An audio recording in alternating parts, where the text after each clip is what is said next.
The alarm goes off at 6:14. Not 6:15. 6:14. He said it that way years ago and never changed it. 1 minute before the world expects you to move is still 1 minute you own. He gets up, makes coffee. No machine, just a pot, water, and grounds from a bag he bought in bulk. The apartment is small.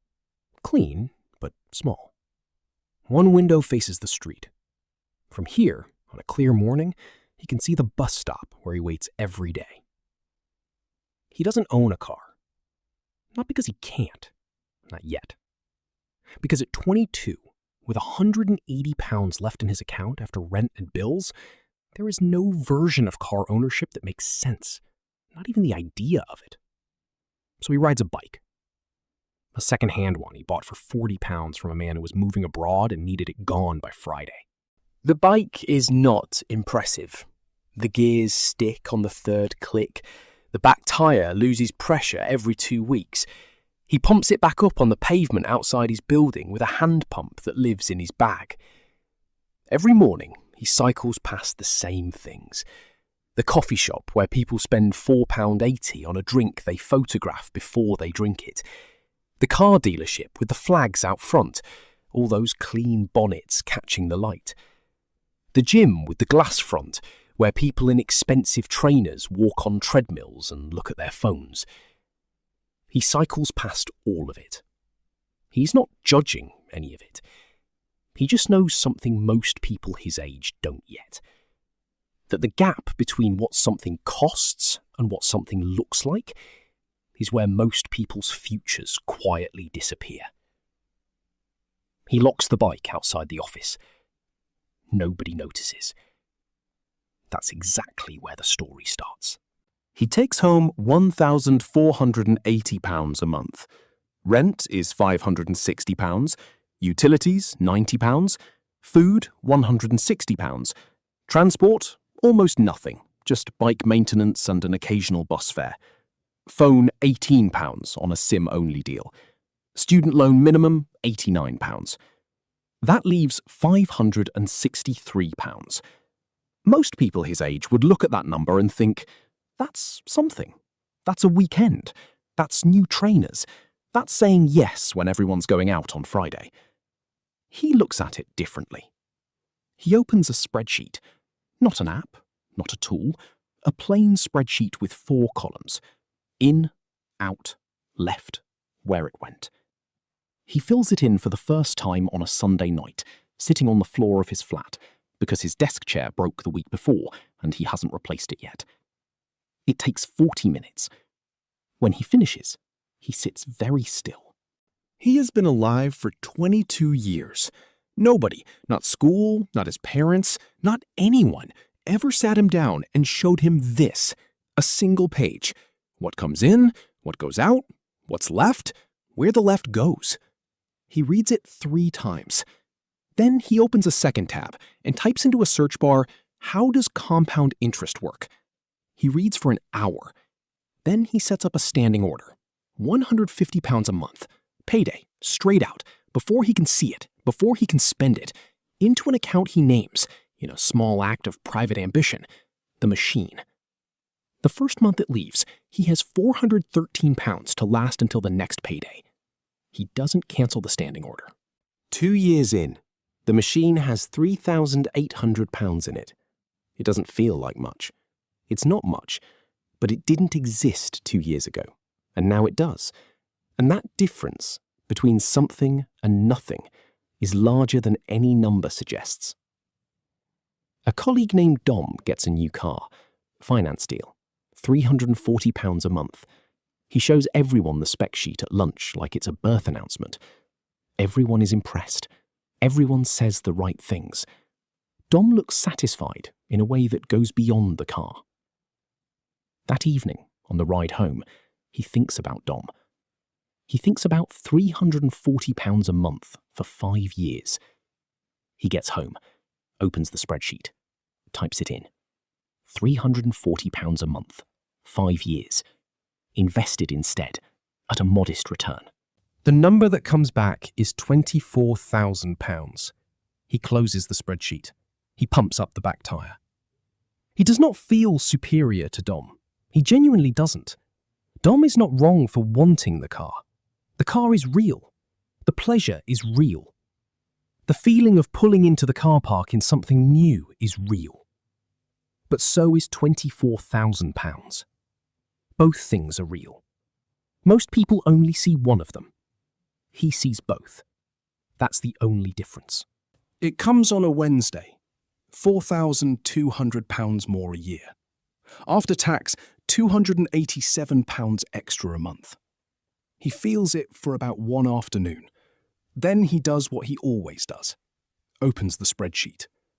He increases the standing order to £350 a month. The lifestyle doesn't change. Same flat, same bike, same bulk coffee. The only thing that changes is a number in a spreadsheet that nobody else can see. His friend Marcus calls that evening. Marcus has just been approved for a mortgage. He's excited. He's buying a 2-bedroom place on the edge of the city. He wants to celebrate. They go for a pint. Marcus talks about the mortgage like it's an achievement, and it is. It genuinely is. But somewhere in the conversation, Marcus says something that stays with him for weeks. I had to use everything I had for the deposit, but it's fine. You've got to spend money to build something, right? He nods. He says that makes sense.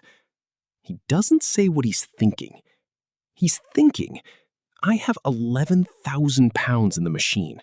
I have spent nothing. I have built something. It's just invisible. He rides home at 11 p.m. The streetlights make long orange lines on the wet road. The bike chain needs oiling. He makes a note to do it at the weekend.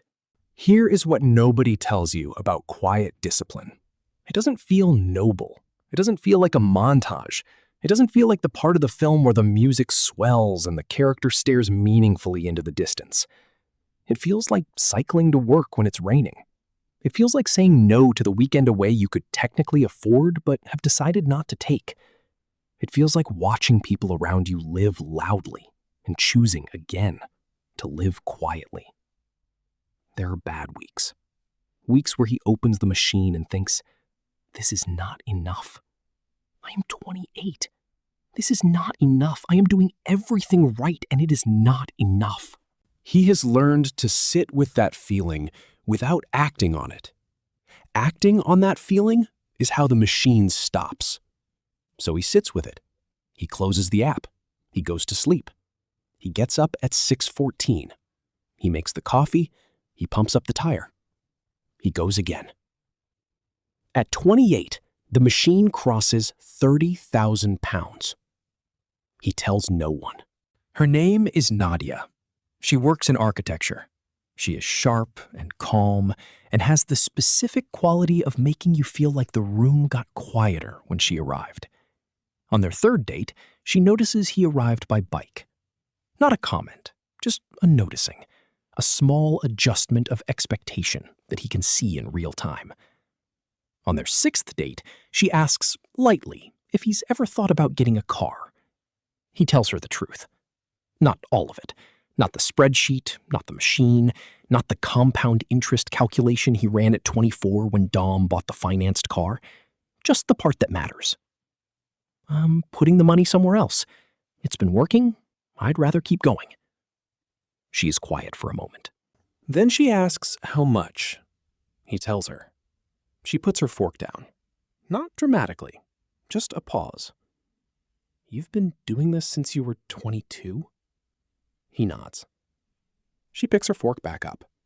And somewhere in that small movement, the fork going back to the plate, the conversation continuing, something is decided. She doesn't need it explained. She just needed to know it was real. She stayed. He didn't know yet how much that would matter. New job, better salary, £48,000. He increases the standing order to £700 a month. The machine is now an index fund portfolio split 3 ways. He reads about it on evenings and weekends, the way other people watch television. Not obsessively, just steadily, the way you get good at anything. His manager is a man called Prentice. Prentice drives a large German SUV and talks about financial wellness in team meetings using slides he clearly didn't make himself. One slide says, "Aim for 3 months emergency savings," with a small graphic of a piggy bank. He has 22 months of expenses sitting liquid. He writes nothing down. He applauds with everyone else. After the meeting, a colleague named Yemi catches up with him in the corridor. Yemi is good at his job, personable, ambitious in the right ways. He says the meeting was useful. "Yeah," he says. "I really need to sort out my savings," Yemi says. "That's a good idea," he says. He goes back to his desk. Not because he doesn't want to help Yemi, because there is no version of the conversation that doesn't become something else, something uncomfortable, something that changes the texture of every lunch they have after that. So he says, "That's a good idea," and goes back to his desk. This is one of the quiet costs. Not money. Conversation. The things you know that you can't say out loud without the room changing shape around you. Not by anyone he knows, by a system. He applies for a loan for a small renovation. Nothing dramatic. New kitchen. He walks in wearing the same coat he's worn for 3 years. The same shoes. Nothing to see here. The loan officer pulls up his file. She goes quiet for a moment. Then she turns the screen slightly toward him. "I just want to make sure you're aware. At your asset level, you qualify for our preferred rate. That's considerably lower than the standard rate." He didn't ask for that. She offered it because the file told a story that his appearance never could. He signs. He walks out. The bike is locked to the railing outside. He rides home. The bank didn't see the bike. The bank saw 11 years of a standing order that never missed. The bank saw a man who lived on less than he earned for so long that the gap between the two had become something the system noticed on its own. That's not luck. That's a pattern. And patterns compound the same way money does. The machine crosses 200,000 pounds. He says it once, quietly, on a Tuesday morning before the alarm. Then he gets up and makes the coffee. That year, through a contact in investment circles, someone he met at a talk he attended alone on a Thursday evening, while most people his age were doing something louder, a door opens that he didn't know existed. A private investment opportunity, a small commercial property fund, minimum entry, accredited investors only. He looks up the criteria. He qualifies. He has qualified for 2 years. Nobody sent him a notification. The system doesn't tell you when you cross the threshold. You have to find the door yourself. And most people spend the capital before they accumulate enough of it to matter. He wires the money in. He goes home. He makes dinner. Nadia asks how his day was. "Fine," he says. "Good, actually." She looks at him for a second longer than necessary, the way she does when she knows there's more to the sentence. He smiles. She lets it go. The machine is now working in more directions than he can count on one hand, and nobody, not a single person in his daily life, has any idea. His brother calls on a Sunday afternoon. His brother's a good man, works hard, always has, but the money never stayed. New car every 3 years, holidays on credit, a mortgage with very little equity because he refinanced twice to free up cash he then spent. He's calling because the numbers aren't working this month. He needs £2,000. He says yes before his brother finishes asking. No interest, no timeline, whenever. His brother thanks him in a way that settles somewhere uncomfortable in his chest. After the call, he sits for a long time. The machine is at £340,000. His brother needed £2,000, and the asking cost him something real. And the reason there's a gap at all between what he knows and what his brother knows is not intelligence. It is not income. His brother earns more than he did at 25. It is one decision made at 22, a standing order, £150 a month into an account called the machine. 11 years before this phone call, 14 years of silence after it. The machine worked. But the machine worked alone, and the further it travels from where he started, the harder it is to bring the people he loves with him. Not because he doesn't want to, because explaining a decision someone never had to make is harder than it sounds. Net worth, £680,000. He has said that number out loud exactly twice. Once to Nadia, once to his accountant.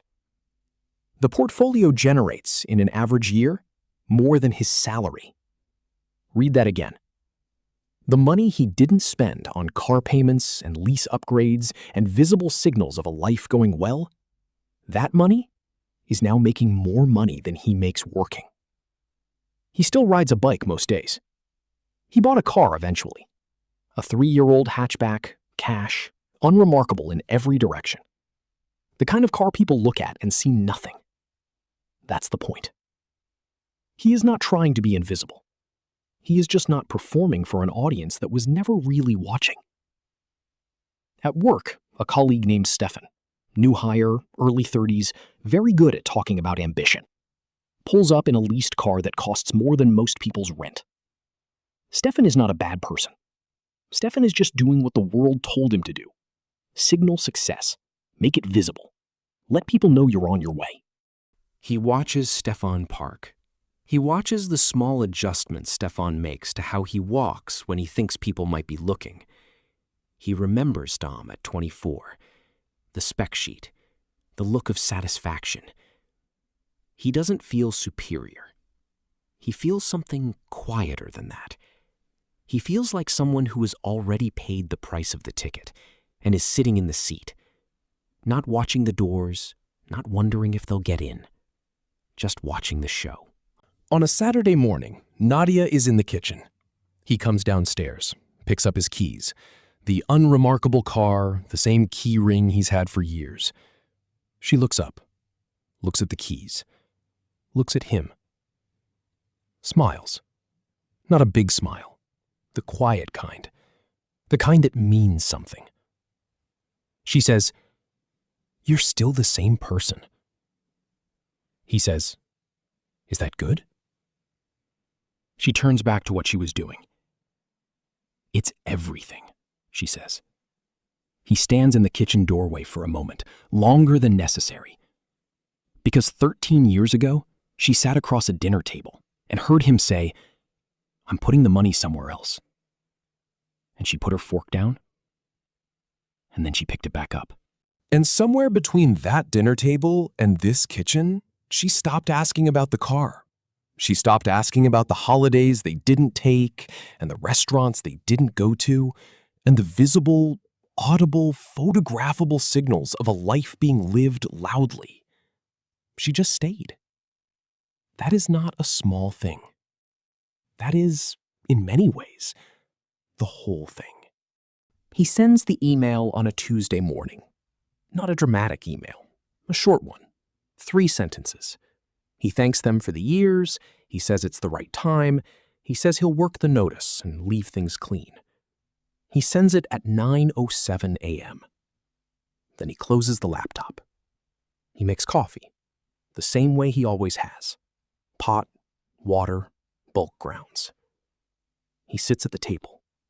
The window is open. It's quiet. At 22, he had a bike with a sticking gear and 150 pounds in a standing order and a spreadsheet no one ever saw. He had no car, no plan that looked impressive from the outside, no signal to send. Just a quiet decision made on the floor of a flat with a broken desk chair that said, "I am going to live differently from this point forward. Quietly, consistently, for as long as it takes." It took 23 years. The machine never stopped. Not once. Not during the bad weeks at 28.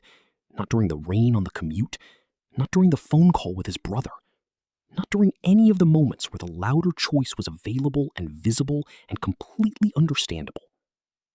The machine just kept running. And now, it runs without him.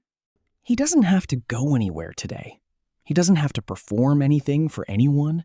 He doesn't have to sit in a room calculating how long he could survive without a salary. The answer is forever. And nobody, not one person who passed him in a car park, not one colleague who clocked the unremarkable hatchback, not one person who assumed the bike meant something about the man riding it, nobody saw it coming. That's not the irony of the story. That's the whole point of it. There is no clean finish to this. The machine keeps running. The number keeps climbing. Nadia is still in the kitchen on Saturday mornings. His brother is better with money now. Slowly, imperfectly, but genuinely better. They talk more honestly than they used to. Yemi from the old job reached out last year. Left the company, starting something of his own. Asked if he had any advice. He made time for that conversation. Properly. Not in a corridor, not with one foot already at his desk. He told Yemi what he wished someone had told him at 22. Not the spreadsheet, not the standing order, not the compound interest calculator. Just this. The gap between what you earn and what you spend is not a sacrifice. It is a decision. And every month you make that decision, you are buying back time. Not things, not status, not the brief and expensive feeling of looking like you've arrived. Time. The only thing that was always running out. The only thing the machine gives back. Somewhere right now, someone is signing a finance agreement for a car they don't need, in a dealership that smells of new carpet and quiet pressure. The pen moves across the paper. The salesman smiles. Outside, a man cycles past on a bike with a sticking gear.